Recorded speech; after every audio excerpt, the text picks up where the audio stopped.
Hey everybody, welcome to BODS Mayhem Hour. I'm your host, John the Bod, aka the Bod Father. And as always, I bring you guys awesome interviews. And today it is an honor and privilege to have the guitarist and vocalist of the mighty Swingin Utters, Mr. Darius Koski. He's going to be on here talking about their new album. It's a best of album called Drowning in the Sea, Rising with the Sun. It's going to be out December the 8th on FAT WRECK CHORDS. That's the way it should be pronounced.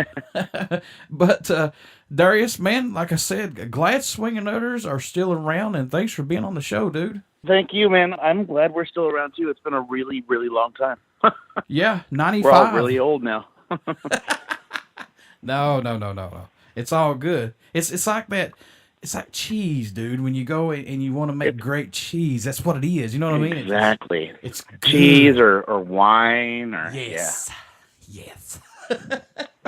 Sure. It gets better over time. It's just good. Good stuff. I certainly hope so. And you know, there's not a whole lot of bands that's still around to this day as long as you guys have been. And I mean, you guys have busted your ass off since, I want to say 95, that's when the demo come out, but I mean, prior to that, you know, to getting Oh no, yeah, we've been going in one form or another since 88. Yeah, that's the thing. It's been a long time. It's almost 30 years. Yeah, I love how people say, well, I've got the very first record. It came out, let's say, okay, 95. Well, people don't understand they've been together before that. Yeah, exactly. Like the Ramones were together in, 73 or something? Mm-hmm. 74, you know? Yeah, there's stuff that people, you know, you have to pave your way to get discovered. So, and that's, that's how it goes. But let's jump right into this, my man. What's impressed you, Darius, or excited you the most about putting together this, I guess, best of album, Drowning in the Sea, Rising with the Sun? What's caught your eye about it the most when you look at it? Well, first of all, taking what you're asking literally, I really like the way it looks. Johnny did the art, and he's a pretty great artist. And what I was really excited about was that I've always wanted a gatefold record. We've never had one before. We finally have one on vinyl. So that to me is super exciting, and I'm really happy about that. But as far as the record, like the songs and stuff, it's cool to look back on a lot of this stuff, and it was a kind of a process choosing all these songs and everything, and it's kind of flattering, sort of, that we get to do something like this, Mm-hmm. So yeah, it's all good, man. It's cool. It's like a warm and fuzzy kind of release for us, Yeah, and a lot of bands nowadays, folks, and I'm just going to say this right now, these new bands right now, you're lucky to see 2 albums at the most, and then you're done pretty much. Usually. That's what it seems like, yeah. It's very, very hard these days. Yeah, it is. And, it's something that I don't think people realize is, I mean, we've been going for as long as we've been going, and we've never not had jobs. Like, I've always had a job. I've always had a day job. I've never been able to survive just on this band. And we could have if we were on the road maybe, and we still can, if we were on the road maybe 9 months out of the year. Right. But, we decided to, have families and this and that and not divorce our wives and stuff. So, I mean, you got to make sacrifices and stuff. But I think especially bands like us at this weird little mid-level, like we're not a very big band, we don't make a ton of money. I think it's especially hard and kind of rare for bands like us to stay together, because after a while, I think a lot of bands are just kind of like, what's the fucking point of this, man? Like, this is really hard, and you know what I mean? I'm not like making a living, and I don't know, but I don't know. You do what you want to do, I guess. I don't know, man. I'm proud of us, though. Oh, for sure. Yeah, I mean, you have every right to be, and it's justified, So you guys got tons of fans. I think so. Yeah, it's cool. It's cool. I kind of look at it almost like a little mini celebration of our band. So it's cool. I like it. Now, we was talking earlier, this album covers from 1995, a debut album, The Streets of San Francisco, all the way up to 2014's, Fistful of Hollow. Mm-hmm. Was it difficult to pick songs for this album, or was it, pretty easy after getting into this? No, it was kind of, so it started with Chad, who up until really recently worked at FAT for years and years and years. Chad and me and Fat Mike.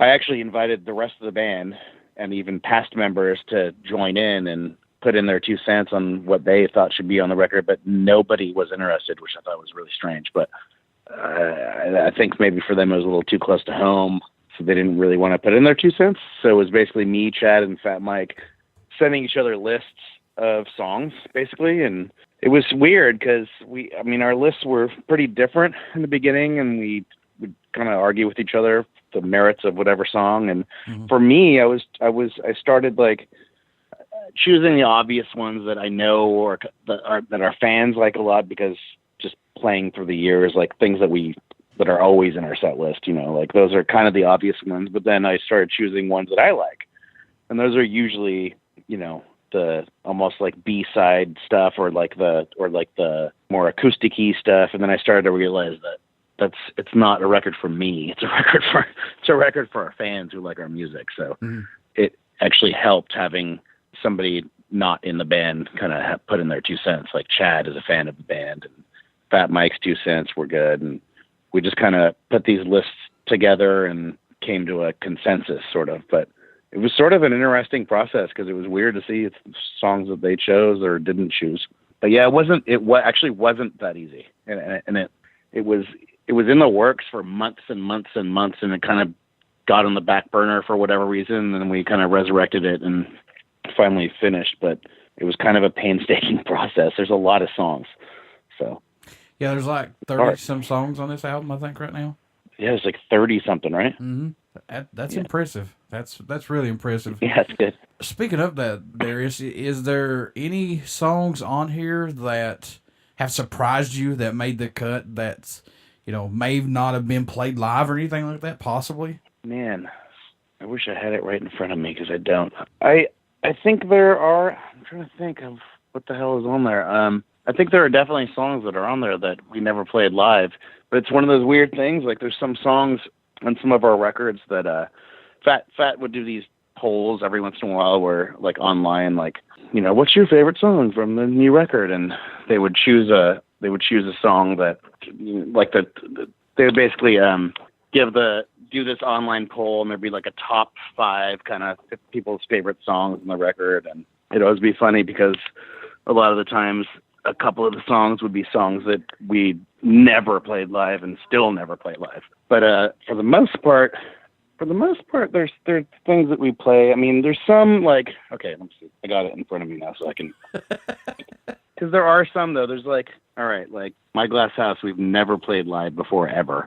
There's some like End of the Week that we've never played, and we probably won't because of the instrumentation. I don't know if we could pull it off unless it was some special acoustic kind of show or something. Mother of the Mad, we used to play. We haven't played that in a million years. From the Observatory, we played maybe 5 times. So there are some songs that we've never played, but for whatever reason are kind of favorites of people, which is cool because to me that tells me that, some of these songs that are on here, like people actually listen to our records, because a lot of it is so, especially for a punk band, it's kind of about your live show. So the fact that some of these songs are not played live it's like a good thing to me. That's like a positive thing because I'm like, people actually listen to our records. It's cool, Would you take Swingin Utters out on the acoustic sets? Would that be something possibly? I'd actually like to. I would actually really like to do that sometime because we actually used to years ago. It's got to be 15 years ago, maybe. We used to do kind of a block of our set would be more acoustic kind of stuff, and we do I think maybe 5 songs or so, and I'd bust out the accordion and oh nice. Yeah, it was cool. It was fun. It's hard without we have a merch guy on the road. We don't have roadies really, like, so it was a little bit hard because you got to put your guitar down, pick up the accordion and do this whole thing. So it kind of took time, and it kind of like zapped some energy from the set, but I think we could, I don't know, I'd like to do it again because it was fun. Spike used to call it the quiet storm. But yeah, I definitely want to do that at some point, but I think what we'd probably do is just actually do a tour, or at least a whole tour cycle or something of just like an acoustic tour, In your own opinion, man, how crucial is Swingin Utters to the punk world of music to this day? Well, I wish we were more crucial and important, but I honestly, not to be all woe is me, but I think we're generally pretty overlooked. I mean, I don't think we should be, but I agree. But we are. I mean, so as much as I don't know, man, as much as I would like to think that we're, important and everything, I don't think we have a very appreciated legacy, really, which is fine. Like we get to tour all over the place and release all these records, and obviously we've got enough respect and love from people to be able to do that. But yeah, I don't know. It's really hard to say, man. I know we've influenced bands and things like that because I hear it and I see it and they've told me. But yeah, I don't know. It's just hard to say. I'm a little too close to it to answer that. But I think, man, you guys are very crucial. Coming from a guy that's 38 years old, and I remember listening to you guys when I was, I guess, freshman in high school. So that would have been 98, 99. Right. I mean, you guys are very crucial in my life. So thanks, man. No, that's awesome. I mean, to me, you can't talk about punk music without mentioning Swingin Utters. There's no shape, form, there you fashion. go. There's just no way. How much growth musically, Darius, have you seen yourself and the band go through looking back on this album, or just has it been just more of a personal growth for you? No, I think we've definitely grown as a band and personally as well. But I think what it is really is because everybody in the band, everybody that's ever been in the band, we all have a really wide range of musical tastes. And we were never those dudes that just blasted, punk rock in the van on tour or whatever. I mean, we literally listen to everything from classical music to rap to big band stuff to punk rock to old rock and roll to pop to, you know what I mean? Like, we listen to everything. Like, if we like it, we listen to it. Like, and that being said, like, I like pretty much every genre of music, but I'm super hyper crazy critical. Like, when I don't like music, I really don't like it. Yeah. So it's not that I don't listen to everything. I'm like, hey, whatever, I'll put that on. Like, that's the opposite of me. I'm super critical of everybody's music, including my own. So anyways, like, so we've always had these eclectic tastes, but I think that we've grown as musicians because our style hasn't exactly changed, but we've become a little bit more eclectic through the years, and then it became like a point of ours to really do that, to try really hard for every record to sound at least a little bit different. For a punk band, it's hard to do that, but that's always been our goal, to just kind of just keep growing and keep changing and not be boring, and like have songs sound completely different from each other on one record, but still have the record be cohesive, and I think we've really kind of done that recently, and I'm proud of that. And that's definite like growth, like musical kind of growth, because we've begun to realize how to actually do these things, physically do these things in the studio. And, when as before, our first recordings were like, we were not as good at our instruments, and we were a little bit newer to, songwriting. And so, yeah, after all these years, for sure, there's growth. I think there is, for most bands who've been together for that long. Kind of cringe when you go back and listen to the first demo, stuff like that. Like, a little bit, yeah, a little bit. Yeah. The recording and writing process, do you guys do anything differently to help you keep your minds open and fresh to not let the music get stale, man? Do you guys do anything differently? No, I mean, not really. We just kind of write, and we don't reject a lot of songs. And I don't know if it's just because we've been together for so long and know each other that way really well. Getting Jack into the fold, I mean, he's been in the band for over 10 years now, but he just recently started, when this new batch of records came out starting in 2010 or 11, he just started songwriting with us finally. And that was huge because that was a totally different voice for our band. So that was cool. And then Miles started writing songs, and that was something different. So it wasn't just us growing and, me and Johnny messing around with different genres and stuff. It was actually new people in the band with their take on stuff, and it just fit, and it was great. And I mean, we're super proud of that stuff, the last few records. So what do you hope the fans take away from the new album, or just listening to Swingin Utters music in general? What do you hope they get from it? Just to enjoy it and maybe not underestimate bands like us, because I think that's kind of what happens a lot, especially with people who aren't involved in the, quote unquote scene or whatever, just people on the streets, to just maybe not, overlook bands like us, because, once you put any kind of label on anybody or any sort of art form, that's just what it is. We're a punk band. Oh, okay. Yeah. I don't like punk. You know what I mean? Right. Right. So, yeah, maybe just to not overlook bands like that, and not, underestimate what you can do with music, So what can fans expect at a show from the mighty Swingin Utters when they come out to see you guys that have not got to see you yet? Ridiculous amounts of energy from our singer, and just I don't know, we're a good, solid, tight band that's been playing together for a really long time, and yeah, I don't know. I think we're a good live band. We're kind of intense sometimes. It's good. Johnny's pretty intense. He's a good front man. We're living in the digital era of recording albums and plus social media. And, do you think this helps bands as far as social media wise to get them out there more, especially you guys get more fans? And do you like this because we can get the albums out more quickly to fans and things like that also? It's totally different. And I guess in that sense, it's better. It's easier to make your own stuff and release it and have people actually hear it. And that whole platform is great. It's a little tricky for kind of established bands that put out records and stuff, because, when you used to sell 40 or 50,000 records and now you sell maybe 10, if you're lucky, that's kind of a huge difference. And then the whole sort of digital downloading world is yeah, you can get your stuff out there, but I mean, I get a fraction of a penny for every download. So it's like, I have a check on my wall from one of these companies that distributes, royalties for digital download stuff. I have a check on my wall for a penny.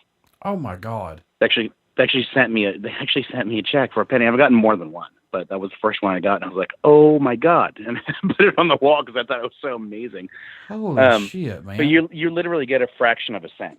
So it's like, 20,000 downloads of whatever song, and the royalty is like $7 or something. It's just totally not fair to the artist, basically. And I think there's a lot of class action kind of lawsuits going on right now, but they basically have to figure out the system, because they haven't figured it out yet. They haven't figured out how not to screw the artist yet.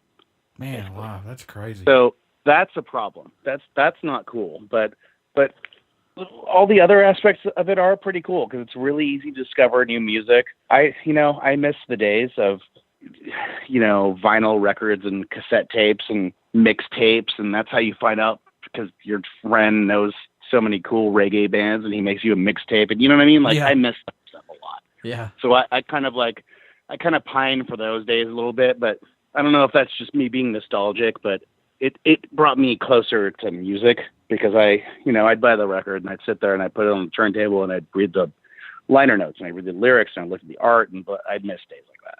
So I'm just a little nostalgic for those days sometimes. Support wise, is there a country or a location that stands out more or surprises you? You guys get support from that area? There's let me see. Japan, we've only been there twice. We did one tour there, and then we put one show there recently. We've been there twice. Japan is always ridiculous, like totally amazing response. But that more than anywhere is just kind of has always blown our minds.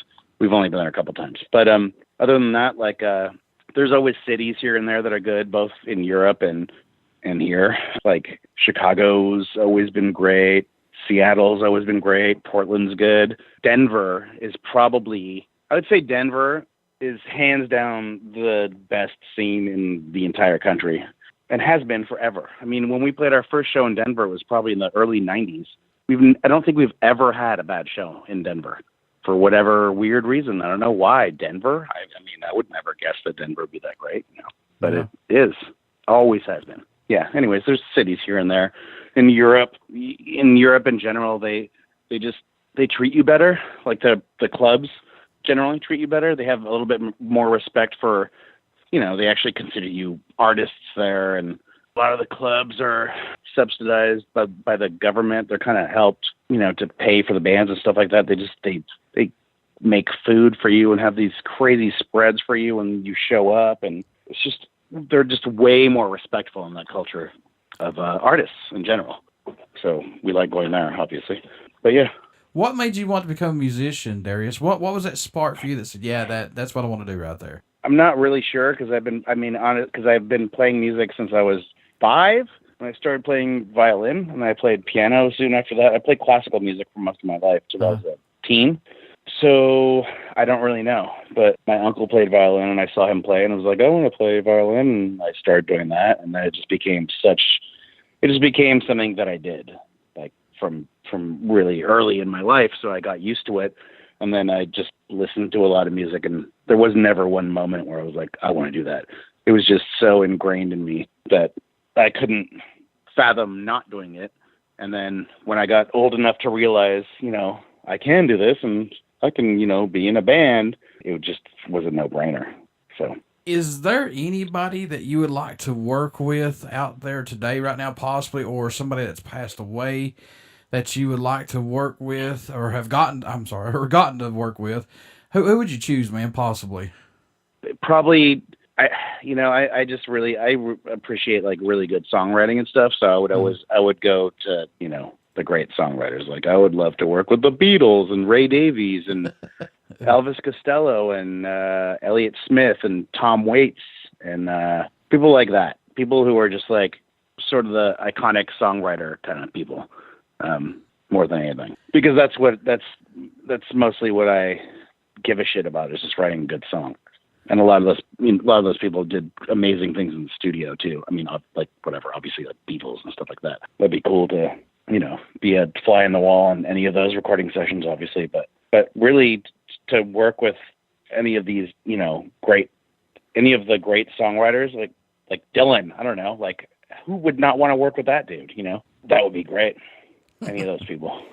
Folks, Swingin Utters' new album, Drowning in the Sea, Rising with the Suns, the best of with this band.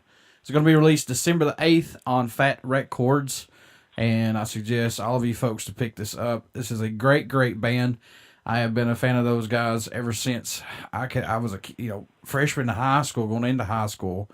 So they've helped me out tremendously. So Darius, my friend, how can folks stay in touch with you guys? Buy some damn merchandise from you guys, things like that. Yeah. How can they do that?